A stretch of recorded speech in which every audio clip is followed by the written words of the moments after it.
We drink tequila. We talk. Welcome to Team Tequila Talks. Okay, here we go. So, shitty wedding margarita episode. You have your shitty wedding margarita on standby. I have it right here in my fancy cup. Fantastic. Okay, so let's kick things off. Cheers. Cheers. Look at your fancy glass. I'm bougie. Yeah, I almost got a fancy glass, but then I thought if we're talking about shitty wedding margaritas, I better keep it standard. I just want to feel good about myself, I want to feel good about it. I want to feel good that, what I'm drinking is going to be pretty going down. It actually is pretty. Yours is more pink than mine. Should I add more Chambord? You should, yes. So Cassandra Gina Mel here and Sherry-Ann Gonzalez welcoming you to another episode of Team Tequila Talks. And we have an episode all about open bars. Sherry is pouring some Chambord right now. How many times have you gone to a wedding and they say open bar? And almost every time you go, fuck yeah, open bar, awesome, can't wait. And then you get to the open bar and they don't have your drink. It is like, I don't know, it's like a letdown, but you know what's going to happen because if anything, weddings are expensive and open bars, a good top shelf open bar is probably more than the wedding. If you have 400 people, 400 people coming, you're not going to be able to afford 1942 Casamigos. No, that's like a $15,000 bar. I think a 200 person wedding dealing with kind of a not top shelf, somewhere like call it premium, somewhere in the middle is probably like $5,000. It's expensive. You do it by the head. My great aunt Josie doesn't drink. They don't care. It's by the head. It's by the head. That your cousin Billy is going to drink enough for two of them, right? And Aunt Bertha has a lot to drink. Mm-hmm. I feel like it's a letdown, and you know why I think this drink is so great? Because it doesn't let you down, and you're going to be able to party on this because tequila is a party situation, but it tastes good, and I think that's important when you're sipping on shitting anything, especially tequila. It needs to taste good. So I was just at another wedding last weekend, and I told you this, but I'm going to tell everybody else now too.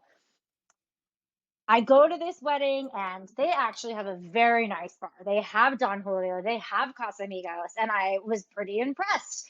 But the other thing about open bars is that you get up there and they're trying to move people quick, right? Because everybody's in line for those free drinks. And you don't want to hold up the line, but you also don't know where to start. But you booked a nanny for the weekend, so you're down to party and you want to have something celebratory because you're celebrating friends and family getting married. So you don't want to just go up and go, I guess I'll have the Chardonnay. I don't drink Chardonnay, but it's white wine and it's close enough. You don't want to do that. You want something fun. And so you want something that is pretty or looks fun and presentable. You want something that's not difficult, that's quick, that's going to move through the line, that's not going to hold up all the people behind you. And enter the shitty wedding margarita, or as the case may be for this wedding that I was at last weekend, the not so shitty margarita. And the bride made a point of coming up to me and saying, I saw your shitty wedding margarita reel, and I specifically made sure that we had upgraded the bar to include Casamigos or bust, and the equivalent. So there were options. So it was a not so shitty margarita, but more or less I did the same thing. I said, I want Casamigos, Chambord, lime, no sweet and sour, no sugar, no added anything, shaken in a shaker with ice, poured over the rocks. So it sounds simple. Yeah, it's so simple that it's almost criminal that this just isn't a standard wedding cocktail called shitty wedding margarita. It should be standard because it's so yummy. Yeah, it really is. That's kind of the point. We have Whitney Vasquez of Radar Online joining us. We were just hello guys. A little introduction to our shitty wedding margarita.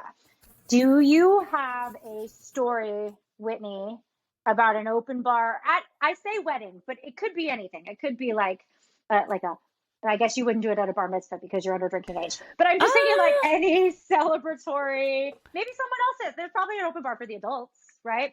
Have you been to any event where you have had an open bar situation and they've only got Chardonnay and you're a white wine drinker or something like that? And you don't like Chardonnay? Of course. Yeah, of course. I've been to many events where I get disappointed once I go to the bar and they're like, hey, you don't have to pay any money. And then it's everything that I don't want to drink. Well, and that's the thing too. I remember going to a wedding and they had no tequila and they only had Chardonnay and Merlot, which are the two wines that are on my no-fly list. And then I said, all right, I guess we're going to my next choice, whiskey. And they said, we've only got Scotch. And I think it was like a Glenlivet 40-year. I don't know exactly what it was. So I was just drinking Scotch neat for the whole wedding. So you were basically on the floor at the end of the night. I mean, I think I did okay, but it felt pretty heavy at the time. Well, you were a fun wedding date. That sounds like a fun wedding date, into the night type of run. I do think I'm always a fun wedding date. I feel like I shine at weddings. Well, you definitely shine with this. Place. Yeah. I haven't been to either of your weddings because I think, didn't we all kind of elope? Yeah. Guilty as charged. Yes. I think all of us. Okay. I don't know if the technical term of eloping, we're going to come back to the wedding margarita, by the way. Yes. Right? Yes. We're just on the topic of weddings. And so here we are. Yeah. But I think to elope, it has to be a secret. And mine wasn't a secret. How about you guys? Oh, no. Again, mine was, well, everyone knew we were engaged for so long, like for a year. And I think they knew we were trying to plan a wedding. And then we just told them, hey, we're out. We're just going to go to the courthouse and get this done. Gotcha. See, mine's kind of, so mine's not, but it is similar. So we decided to get married 2 days before we were at the courthouse actually doing it, which is kind of wild. So I called my parents and told them, and they decided to make the trip to LA to be there for the ceremony. But other than that, I told all my friends after the fact. But we why? had a big party. Yeah. Oh, you did? After. Like 6 months later, though, because we wanted our families to meet. But we did our wedding by ourselves. Are you asking why yeah, I was going to say why, eloping before I got married, I was always like, why would someone want to rob their parents and their family and friends of seeing, exchanging vows is so beautiful and so personal that I think. And then you did it? And then we had a kid and she was like 4 months old. And I was like, who's about to sit here for a year with a newborn on the boob, planning a wedding and spending X amount of dollars? Hell to the no. Me trying to fit into a wedding dress. I was like, no, thank you. I'm getting, but I understand. I understood after I experienced it, which is always usually the case. Gotcha. How about you? Yeah, so mine is like a totally weird scenario because my husband's Australian. So, Cass married to a Canadian. Like, they're from a different country. He had been back and forth for years upon years. At this point, we're talking we've been together for 6 years. So he was having kind of a hard time coming back into the country. We knew we wanted to get married. So we just thought, you know what, let's just nip this in the butt so we don't have to worry about it in the future. Let's just get married. So we basically did it like a couple weeks before he had to leave the country again. I did mine because I didn't want a wedding. And I might be in the minority as a female or as somebody who actually does love my husband very much, but I just didn't need the pomp and circumstance. Is pomp and circumstance only graduation, or is it just, do we need to start looking things up again? No, I didn't need all of the flashiness. I did a bunch of beauty pageants and I've worn a bunch of gowns in my life, and I just didn't need to do the thing. There was no vindictive or secrecy or anything. We knew we wanted to get married. I didn't need to do the wedding. We were in St. Bart's on vacation, and it's like there's not really a better setting than this. So we just went ahead and did it. Yeah, I don't think it's a bad thing if you want to take that time for yourself. I mean, circumstances permitting, but I do think it's kind of beautiful when it was like me, Rick, me and my husband, and a 4-month-old baby, and our witness was like the guy who was just like happened to be in there, like random signature. And we were just like, and we have a photo, me, Rick, and Sky, and it's cute. It's cute. It's like, I mean, we're in jeans and t-shirts. We left the next day to go out of the country. So it was like, Yeah. I think everybody has their own story, you know what I mean? And like whatever your story is, it's beautiful because that's your significant other and that's who you chose to share your life with. And to hell with everybody and all their thoughts about what should and shouldn't be a wedding, which is exactly what Kourtney Kardashian just said, which is wild. I don't know if you guys woke up and were like, what the hell yesterday, but all of a sudden there was this story about Kourtney and Travis Barker walking down the aisle in front of an Elvis impersonator at a little chapel in Las Vegas right after the Grammys, which Do we was think she's huge. pregnant? Do we know she's pregnant? I know that's been a conversation. You know, Not that that's the only reason that you get married, but just throwing it out there because sometimes it's a factor. You know, there has been pregnancy rumors swirling for months because she did give an interview not too long ago and basically said that she's not done having kids, that her and Travis want their family to grow. And they both have kids with significant others. So since she said that, people have been looking for clues, like stupid stuff on her social, like, ooh, she's eating pasta. Kourtney doesn't eat pasta. She's a health freak. Like, oh, she must be having cravings. Little things that like her crazy, crazy fans are like pinpointing. But there is a video circulating that was taken in the parking lot of the Wynn, which is where they were staying in Vegas, after the wedding. So this is 2:30 in the morning. Kourtney looks hammered, you guys. She's like barely able to stand on her own 2 feet in her heels. Like Travis is like helping her out of the car, like walking her through the casino up to their room. And then she posted behind the scenes photos of their ceremony today. And she said she had a little bit too much tequila. So I'm leaning with not pregnant. Maybe she's like, I got one last hurrah. If I plan on getting pregnant, I'm going to go for it. I mean, Exactly. you guys, I found out I was pregnant after me and my best friend went to a bar to watch the Lakers play, and we had lots of tequila cocktails. And I got home and I threw up, but I never throw up, even when I have like a stomach of steel. And I woke up the next day, took a pregnancy test. So she might have one of those where you're like, I just drank way too much. I'm vomiting. Wait, no, that's not tequila. That is a baby. Baby. I feel like so many people, all of my friends have stories like that. Like, I don't know if I just have a ton of friends who love booze, but everybody is always like, shit, I found out I was pregnant after like one wild night. And I'm like, it happens. The kids turned out fine. You got to live your life. And well, I'm not advocating for drinking whilst pregnant. You also can't sit around and wait to get pregnant. And I think that Kourtney has been open about, didn't she post something publicly about a fertility doctor? I saw that in the preview for their new Hulu show. It was like running as a preview where she's like, I want to have another baby. Like, and I think when you love, the beautiful thing about love is that you can have kids with someone else, but if you meet your person, no matter what age you are, and you're like, you know what, she was probably done, right? Like, I'm so done having kids. I have 3 already. I'm done. And met him, and she was like, no, I love you, and I want a piece of you. So I think it's sweet. That is very sweet. Now that you put it that way, that's very sweet. I think you just, if you're wanting to have a child, you can't sit around waiting for that to happen. Like, you got to live your life. And they always say, I say they, just because this is not specific to anybody. You hear about people that try to get pregnant, and they're just so focused. And they're like, I'm not going to go in a hot tub, and I'm not going to drink, and I'm not going to eat sushi, or I'm not going to whatever. And they're very stringent, and they have their calendar, and they have their methodology, and they go to acupuncture. And none of it works until they go, you know what, I guess it's not going to happen. They loosen up, they go live their lives, bam, get pregnant. And I'm not saying that it works that way for everybody, but I think we've all heard that story from a friend or a friend of a friend. It is common.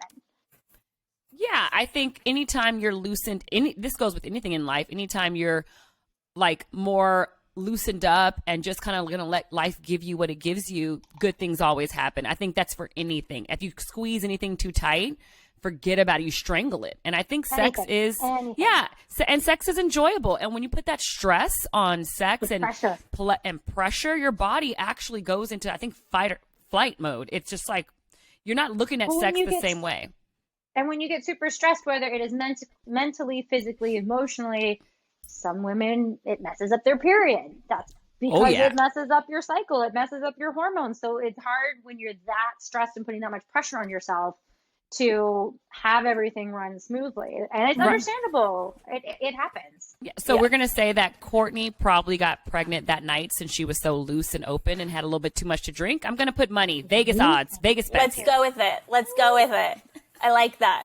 Well, if you do decide to get married in a regular setting and you've got your open bar, we're going to teach you how to make a shitty wedding margarita. Whitney, did you come prepared? Are you going to have some tequila with us this time? I have everything. All the necessities. All right, so I'm actually going to pull up some Instagram Live so that anybody that wants to see this live tutorial can see how easy it is to instruct your lovely, hardworking wedding bartender to make this very simple but very festive and not super junky cocktail. We're going to make the shitty wedding margarita. Sometimes not so shitty if you end up at a nice open bar with something like Casamigos or Don Julio, etc. et al. But usually at an open bar, understandably so, there are limitations to the bar. And you're usually working with something like Sauza, Cuervo, maybe 1800, meh. And you don't want a bunch of added sugar because open bar equals unlimited drinks, which means you do not want to have a bunch of added sugar or super syrupy things like triple sec or sweet and sour. You don't want all of the junk stuff additions. So 3 ingredients. Here we go. You're going to need some tequila, either shitty wedding tequila or otherwise. Okay. You're going to need a shaker. Now, I don't have a shaker with me, which I just discovered about 10 minutes before this podcast. So I've got a magic bullet jar, and that's going to have to suffice. Hey, Very whatever classic. works. Okay, you've got your tequila, which I kind of have pre-measured here. I'm going to say about 1.5 ounces is good.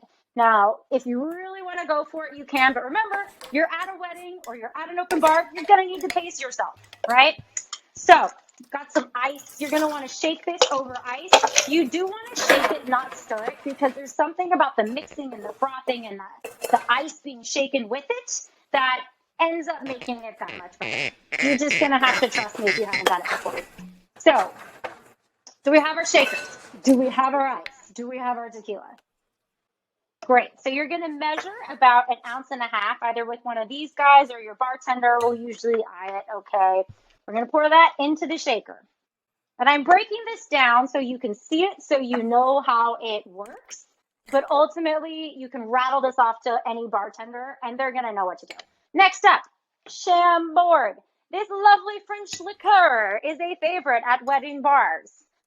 Most open bars are going to have this if they're not bottom well. You can look at other liqueurs. Something like Grand Marnier would work. It's not quite as sweet, so it changes the profile flavor just a little bit. You might want to splash it off with some soda if you're using Grand Marnier. There also might be Crème de Cassis, which is a blackberry liqueur, so look for that as well.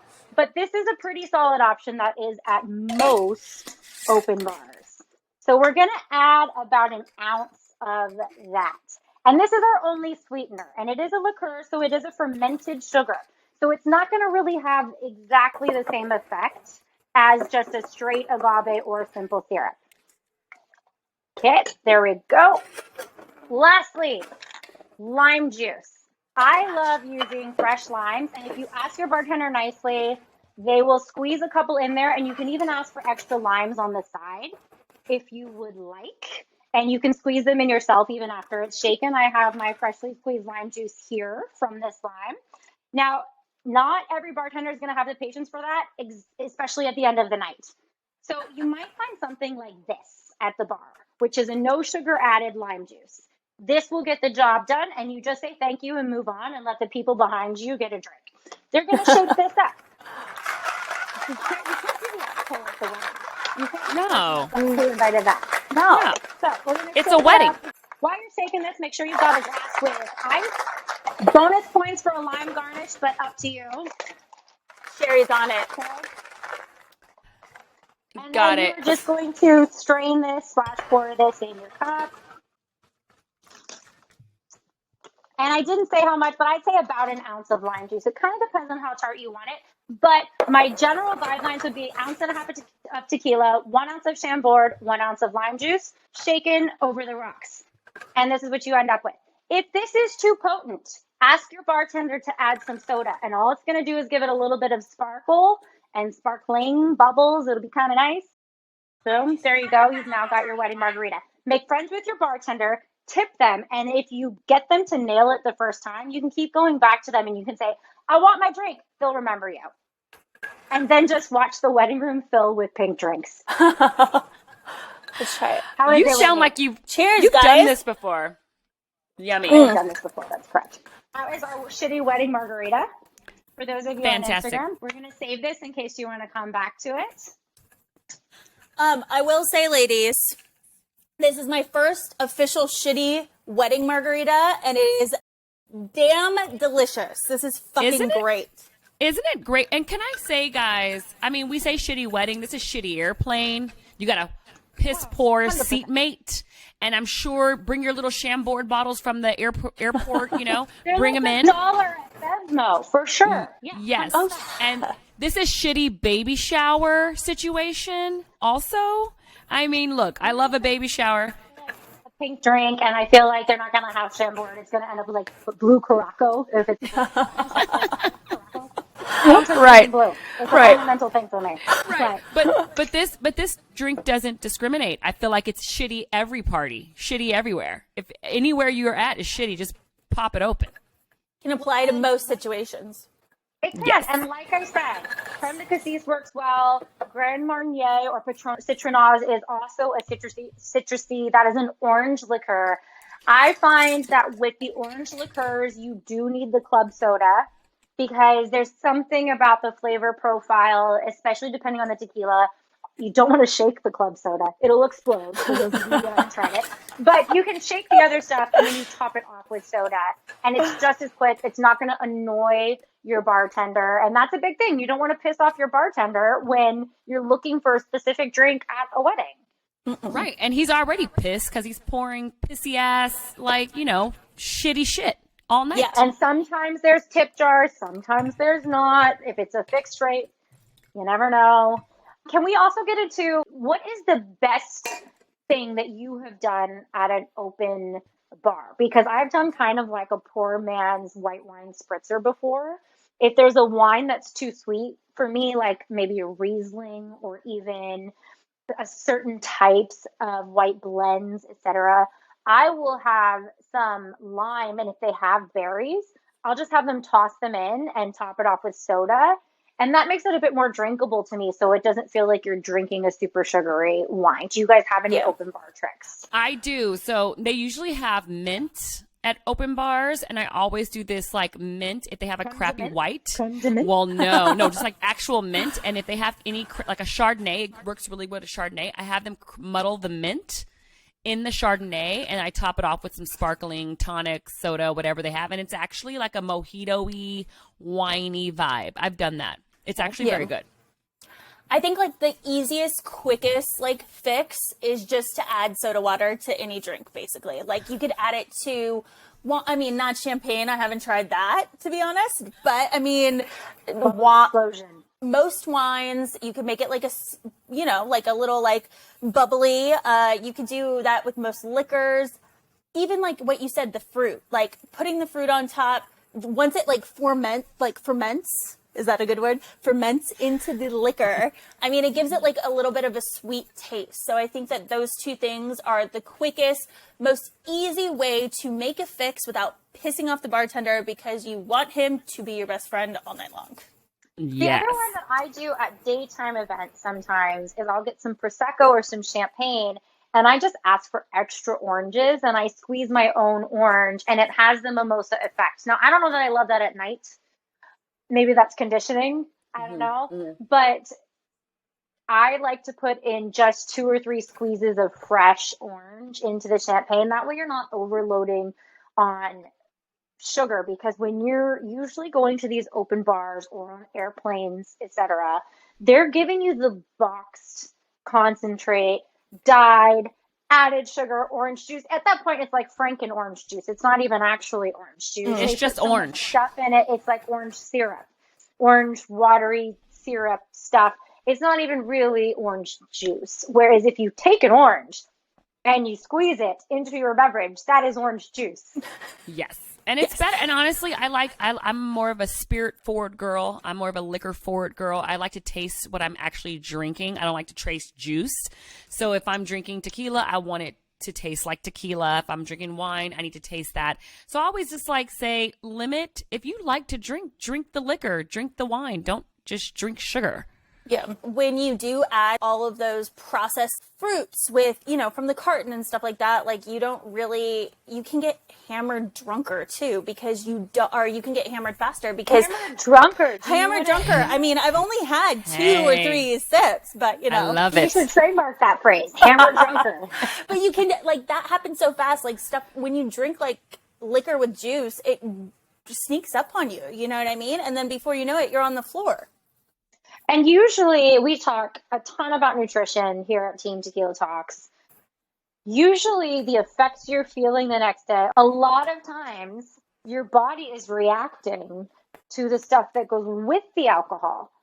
If you are drinking a high quality alcohol, you shouldn't feel like garbage the next day. Where you get into trouble is when you're adding a bunch of dyes, processed sugars, diluted juices that have lost all their electrolytes and minerals that are naturally occurring. And so if you're going to somewhere like a bar where that's your only option, honestly, you're just better doing shots in water at that point, because that is where you're going to feel a lot of the after effects from the next day, is from all the junk you're putting with your alcohol. It's not the alcohol itself. Not that alcohol is great for you, but like we like to say, we're very balanced here at Team Tequila Talks. And if you're going to drink and live your life, which you should, then drink wisely. Yeah, I always say, like, sometimes are you craving a dessert or like a nightcap? Because I ask my friends, like, they get these sugary drinks sometimes, and I'm like, are you craving dessert? Then go have a dessert. But your drinks should not, I'm always like, why waste it on a very nice evening? Your liquor should taste like liquor. I just have an issue with my liquor, like cupcake tequila drinks, and you see like raspberry swirl tequila, and I'm like, no, ma'am, that is not what I'm here for. Not at all. I mean, we've had Casamigos on, we've had Avion on. I still want to say Avion. It's Avion. It's Avion. It is. See? It is. You learned something new. I gotta brush up on my episodes, girls. We had Annie on, and she is a rep of Avion, and she was absolutely fantastic and wonderful, and she schooled us a bunch on all things Avion. That said, we did talk a bit on that episode, as well as with Casamigos, about how their favorite way to drink it is neat and savor it and learn how to sip it. And we've talked before about putting the tongue to the roof of your mouth and really breathing through the back of your throat so you can savor the flavors. You're not going to always get that opportunity at an open bar. So we're saying, work with this so they're not squeezing simple syrup, and supervise them. They're working hard. They're moving fast. They might make mistakes. And you want to make sure that you can say, hey, what's that? What did you just put in my drink? Same as reading the labels. You just want to say, I always approach the bartender and say, 3 ingredients only: lime juice, Chambord, tequila, shaken over the rocks. And they go, got it. And I think sometimes when you're at weddings, bartenders feel bad because I think they're like, shit, this is all shitty stuff. And so they try to do, like, to make it taste good to you, they try to like, oh, here's some agave, here's some extra sweetener, or I have strawberry something. Yep. You're like, no. Because I do think bartenders, I've been to plenty of weddings where I feel bad for them because they feel bad for you.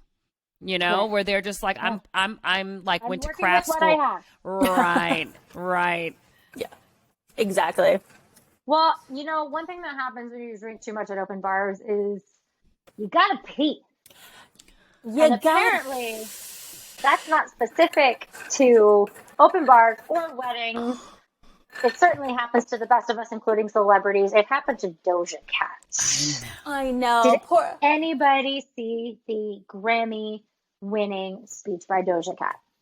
Of course. I mean, Doja Cat to me stole the night at the Grammys because I can so relate to her. Like, I have to pee at the worst times ever. When we're in the car, like on a road trip, my husband's always like, what the hell? We just left the house like 10 minutes ago. Like, I'm a child. Like, hey, I told you to pee before we got in the car and you said you didn't have to go. So like, I could relate to Doja Cat, but I love what she said after the show. So to recap, anybody that didn't watch the Grammys, Doja Cat won with SZA for the best, like, pop duo or something for their song that they collaborated on.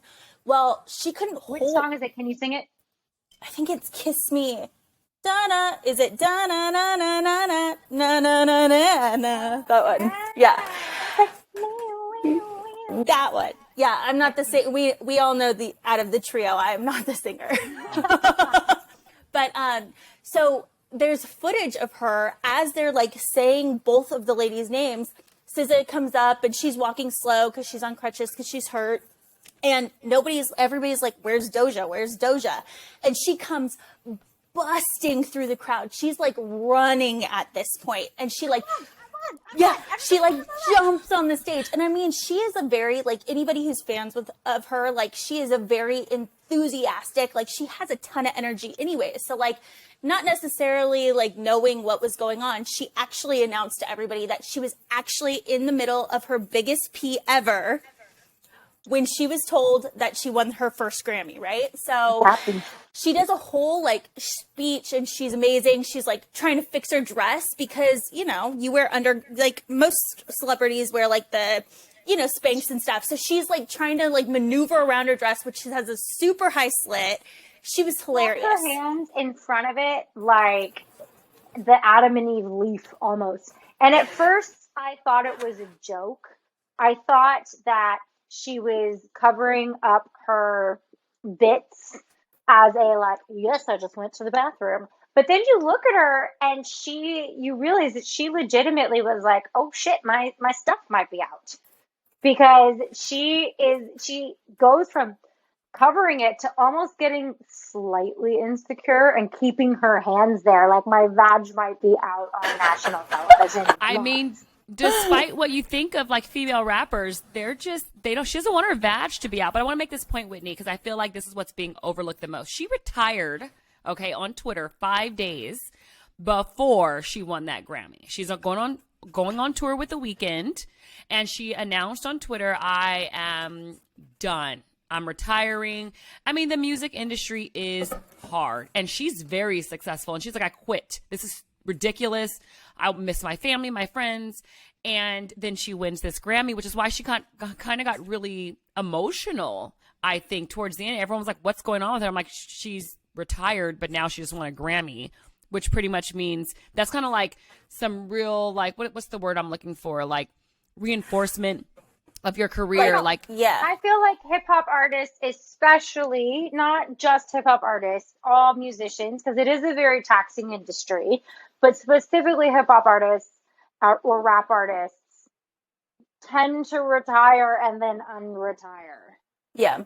Well, also too, I think that female rap artists get it harder than the male. Like I think like in any industry, like women are subjected to a lot more scrutiny, a lot more social media ridicule. And I think that for Doja Cat, like it was just getting to her. And like she tends to post everything that she's thinking on social media, on TikTok, everything. So I think she just had a moment where she was legit just done.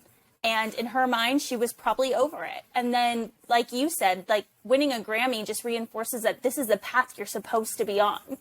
Yeah, you don't win Grammys when you're supposed to be retiring. But I do think, that's what kind of blew her up was her openness. And I think it's so interesting that you're allowed to be that open with your fans when you're just on YouTube with your 400 followers or Twitter and they are eating it up, and then you keep growing that way, and then all of a sudden you reach a certain point and it's like, no, now it's private time, now it's more curated. And I think she got confused because she's like, I blew up for this, but now everything I say I get freaking reamed for it, and I've been doing this for 5 years and everyone loved it. It's like a mind fuck a little bit, like. Yeah. The entertainment industry is tough. The arts industry is tough. There's not a ton of industries where something as subjective as art, something as personal as art, you have to present to other people for their approval. When you are in finance or accounting or even hospitality, you're like 2 + 2 = 4, and it either does or it doesn't. And when you're dealing with a subjective industry that is art, It's really, really hard to be told that your art is wrong or feel like your personal art that you've invested your heart or soul into is not good enough. That's hard and that's taxing. Right. And I always say, you know, I know in the arts, entertainment, you know, people throw out words like they're the elites, they're this, but I do want to say this is a working industry. And I've seen it in the music, I've seen it in acting. These people wake up, they learn a craft since they've been however young. They sit in a dark room by themselves like Doja Cat for months through her depression, through her parents, whatever, writing songs that no one's going to ever hear, you think. And then you go online and you start getting noticed. It's a lot of work. They're normal people that they're a working class. I know people hate to hear that when you think Hollywood because you see the final product, right? You don't get to see the labor that went into making a bottle of tequila. You just see the bottle. To get you there. Right. And I just want to say, like, it's hard. And so when you I think it's even harder because most people go to work every day and they have on the work face and they're just getting through the day and they can come home and download and be like, I hate everyone I work with. But listen to their Team Tequila talks, get ready for the weekend. Yes. Yes. But I feel like people are giving you themselves. I mean, these artists, they give you there is no work face. There is like, this is my songs, how I feel about things. And I feel like it's much more taxing mentally and emotionally and spiritually to be giving so much to yourself, to people you don't know. We all choose to share with our friends. We don't just walk into a bar and say, hey guys, newly divorced. How you doing? Like, or maybe you do. But like, that's the thing with artists too. It's like their job doesn't stop. Like you said, they don't work in an office. They don't go in from 9 to 5, after 5, don't have to talk to anybody. Nobody recognizes them. They could go to a bar. These people are working 24/7 because regardless of what they're going to do after they step out of the studio, somebody's going to recognize them. They have to be on their game 24/7. And that is so taxing. Not being able to live your life. I don't think that Doja Cat's speech was received poorly by anyone. I think we can all relate to when you gotta go, you gotta go. We teach our toddlers that. We learn that in kindergarten as humans, and it's humanizing. I think gone are the days of 1950s Hollywood where you're expected to be perfect all the time. The veil has been lifted thanks to Twitter, thanks to Instagram, thanks to instant news, thanks to media, thanks to the internet. The times have changed. And I think people are looking for relatability and humanization. They don't need a star to be perfect all the time. And I think that's actually a very nice shift for the industry. Agreed. I couldn't agree more. I think so. More relatable. As in the Real Housewives of New York. Oh my God, I'm so glad we're touching on this. This is wild. So, I mean, I know that we're Real Housewives fans. I know, like, Cass. You guys got to fill me in. But we're starting to you're starting to dip your toes in it just by listening. You know what I mean? So, this is a wild story. Okay, so everybody knows, maybe I believe it was last week, but all of a sudden, Real Housewives of New York, Bravo announced that they are actually doing a spinoff, and they're only going to feature the OGs of the Housewife franchise in the Big Apple, right? So they haven't released who exactly is going to be in it as of yet. There's a lot of speculation, but everybody was like, why are you taking, first of all, the ratings last season sucked. They dipped so drastically low, like lower than they've ever been. People were constantly ridiculing like every episode. It was wild.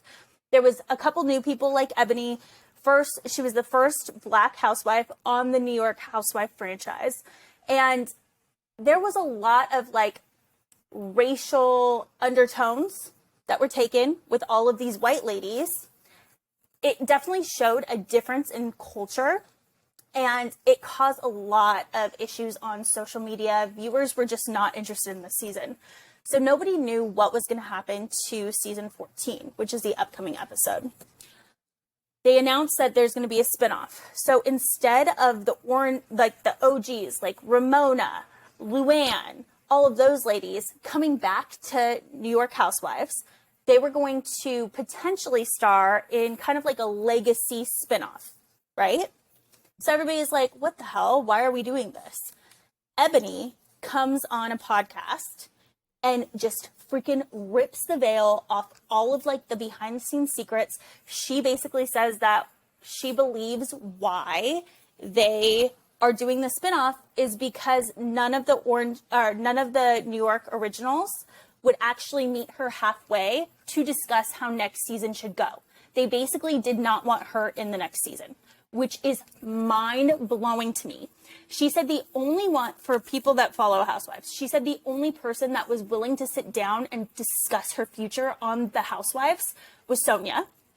She specifically names Ramona, Luann, and Leah, saying that they wouldn't even consider talking to her about next season. Therefore, Bravo was forced to make the decision to do a separate show to appease them. Right. I think Ebony... Yeah. Hold on. As an outsider, I'm going to let you finish, but... Okay, Kanye. Okay, Kanye. I'm just going to say that no one forces anyone to do anything. So I feel like just listening to you say this, being completely unfamiliar with the situation, Bravo could say fuck off. Like they no one forces. I think they're feeding into the drama from an outside perspective. And Sherry, you can just chime back in. Right. I mean, every season they don't have, like on a TV show, you sign a 3-year deal, 4-year deal. They're season to season, all the Housewives. So I think what the other ladies wanted was for Ebony to be off the show. And you talking about some like OG Housewives who think the franchise can't survive without them. They banded together and they said, we won't negotiate unless they fire Ebony. We do not negotiate with terrorists. Exactly. And so then they got the hammer brought down on them, which Bravo being like, no, actually you're all fired. If you don't want to come to the table, look, there's no such thing as a non-negotiation. If you want to do something, you put an offer in, you get a response, and you go back and forth. I think they shot themselves in the foot thinking they're like Tom Cruise and Julia Roberts by being like, no, I don't want to work with this person at all. And they were like, goodbye, all of you. Goodbye. Yeah. And so here's my other outsider's opinion here. There are like 19 Housewives franchises and a bunch of knockoffs. Like what Southern Charm is basically like Housewives without being Housewives. Well, it's different, but yeah. I don't know. But you know what I mean. There are a bunch of Housewives and franchises and Housewives like shows. So you're a dime a dozen at this point. This is not 20 years ago with Real Housewives of Orange County. So you don't really have as much bargaining power as you think you do. I do think that it changes, though. Like, people that have watched Housewives, like, for instance, Ramona Singer is a huge housewife. She's been around from the beginning. She pulls antics that no one else on television does. Her mannerisms, the way she speaks, her outspokenness is kind of unmatched. So, in a way, Bravo needed to save her job. Not that they need her as a whole, but they want her, if that makes sense. She's great TV. Yes, she's great TV. And I do think, a lot of people think, being a reality star like a housewife is really easy, but you got to kind of be dynamic. And I think, Ebony, look, I think it was a wrong setting for Ebony to be in. Look, Upper East Side, we've all been to the Upper East Side. None of us hangs out on the Upper East Side in New York because it's culturally just, if you're young and you're a young family, you're just not going to want to hang out up there. So I think getting this younger housewife who is a lawyer and she's outspoken, she's a commentator, she's a personality already on TV. I think these women are used to being in Palm Beach and being out hanging out with billionaires, that it was just too much. It was probably bad casting on Bravo's part to kind of add her into a mix that was so already integrated, and they had their own thoughts. And it got, in my opinion, it got too political, too nasty, too much about racial stuff. Like, I was like, I do not watch my Housewives with my freaking tequila to hear about woes. I want to see just a drama. Don't you watch with your shitty wedding margarita, or in this case, shitty at-home margarita? Don't you watch your shitty TV with your hopefully nicer margarita if you have the capabilities at home to check out? There's a lot going on out there in the world. So many issues and politics, and it can be really heavy. And I think that the reason people watch reality TV or garbage TV is because you want to just escape. There's an element of escapism to it, and you don't want to tune in to watch more politics or more like drama in the workplace, which this is their workplace, when you're escaping your own workplace drama. Exactly. You just want to go watch people go nuts. No, yeah, their own personal problems. We've seen divorces on Housewives. We've seen cheating. We've seen kids. We've seen people lose their jobs in real life. We've seen familial stuff. I just feel like that was just for New York, as diverse as it is. I'm like, these aren't a diverse group of women mentally. And I feel like New York is probably one of the most diverse places in America, especially in anywhere in Manhattan or in the boroughs. I just think it was just too much. I stopped watching it, and I wasn't surprised they didn't shoot the finale. I mean, the reunion, because I was like, who's going to watch this crap? I didn't sign up for this. I honestly stopped watching too. Like, it got to the point where it was painful to even try to get through an episode. Like, I'd watch maybe 20 minutes, and that was pulling my teeth out. Like, come on, try. And then I was like, you know what? This is just too much. It's heavy. It's not what Housewives is supposed to be about. Like, it was a lot. No. Well, on that note, we're going to wrap it up. Homework for all of you guys that are listening to us. Go to your next open bar. Try to find a fun concoction and hit us. Slide into our DMs. Am I dating myself by saying that, or do we still say that? No, I think kids still say it. I think the kids still do that. Yeah. Great. So hit us in our DMs. Slide into our DMs with your favorite open bar recipes and concoctions. We would love to hear it. And maybe we'll feature one of those on one of our episodes if it's good. Make it good. Make it interesting. Make it real good. Well, I'm almost done here, but cheers to you guys. Thanks for listening. Cassandra Junamel, Sherry Gonzalez, and our friend Whitney Vasquez over from Radar Online. Like, subscribe, click, do all the things on the internet you're supposed to do when you like something, and we'll see you soon.